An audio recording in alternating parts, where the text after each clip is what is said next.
The key turned in the lock with a jingle that grated on my nerves for the first time. Amelia Walt let out a laugh, a melody so jarringly out of tune with the tension coiling in my gut. It had been 6 long months, 6 months of subtle shifts, late nights at work, hushed phone calls taken in another room. 6 months of my heart slowly fracturing into irreparable pieces. She stopped dead in the doorway, the laughter dying in her throat like a strangled bird. Her eyes, usually sparkling with the effervescence I had adored, widened in horror. Her hand flew to her mouth, a silent gasp escaping.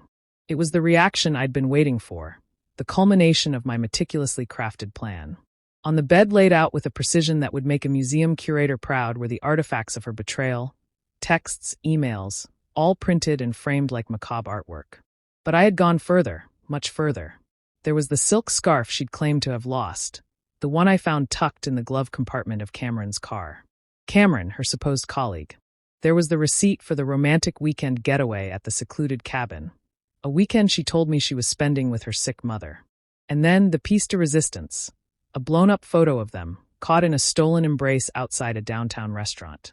Their faces were blurred by the night, but the intimacy of the moment was undeniable. It was a gut punch captured in a single frame. Amelia stumbled back, her face draining of all color. "John, I can explain," she stammered. "Explain what, Amelia?" My voice was surprisingly calm, a stark contrast to the tempest raging within me. "Explain how you looked me in the eyes every morning and lied? Explain how you systematically dismantled our marriage, brick by agonizing brick." She opened her mouth to speak, but no words came out.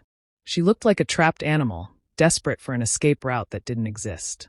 This was the moment I had been fantasizing about for weeks, the moment where the power shifted, where the deceiver became the deceived. "Where is he, Amelia?" My voice hardened, the calm facade cracking. "Where's Cameron?" She shook her head, tears finally spilling down her cheeks. "He's at work." A bitter laugh escaped my lips. "Work? Huh. Interesting, because I just spoke with his wife. Amelia, apparently he called in sick today. Funny how these things coincide, isn't it?" Amelia's eyes widened further. She hadn't known about his wife. I hadn't planned on involving her, but when I discovered Cameron was also married, the opportunity was too perfect to resist. Misery loves company, they say. I pulled out my phone and dialed a number. "Cameron," I said when he answered, my voice laced with ice. "I think you need to come home. There's something I need to show you." The next hour was a blur of raw emotion. Cameron arrived, swaggering in with a cocky grin that quickly vanished when he saw the tableau on the bed and the woman standing beside it, a ghost of her former self. Amelia arrived shortly after, her face pale and drawn, a storm brewing in her eyes. The confrontation that followed was anything but civilized. Accusations flew, tears flowed, and the carefully constructed lies they had both built crumbled around them. It wasn't pretty, but it was necessary. They deserved to see the devastation they had wrought, to feel the weight of their betrayal.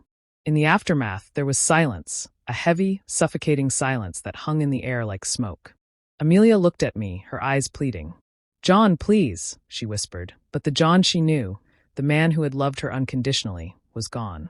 He had been chipped away at piece by piece, until nothing remained but a hollow shell. "It's over, Amelia," I said, my voice devoid of emotion. "I want you out." The divorce was messy, a protracted battle fought in courtrooms and lawyers' offices. Amelia tried to salvage something, to paint herself as the victim, but the evidence was overwhelming. The truth, as they say, will out. Cameron and Amelia's marriage fared no better. Their implosion was spectacular, a fiery crash that left both of them scorched. I felt no satisfaction in their pain, only a weary resignation. Their destruction wouldn't rebuild my life. It wouldn't mend the cracks in my heart. Months turned into years. I sold the house, the scene of so much happiness and so much heartbreak, and started over in a new city. The pain died, the memories faded, replaced by a quiet acceptance. I learned to live with the ghost of what had been, to find solace in the present, and to look toward the future with cautious optimism. One day, years later, I was at a coffee shop, lost in a book, when I heard a familiar laugh. I looked up and saw Amelia across the room. She was older, lines etched around her eyes, a sadness lingering in her smile. Our eyes met, and for a brief moment, we were transported back to that day, to the bedroom, to the artifacts of her betrayal. She looked away quickly, shame flickering in her eyes. I closed my book, a small smile playing on my lips. The anger was gone, replaced by a strange sense of peace. I had survived. I had rebuilt. And that, in the end, was the most satisfying revenge of all. I left the coffee shop, stepping back into the sunlight, leaving the ghost of Amelia and the wreckage of our past behind me. I was finally free.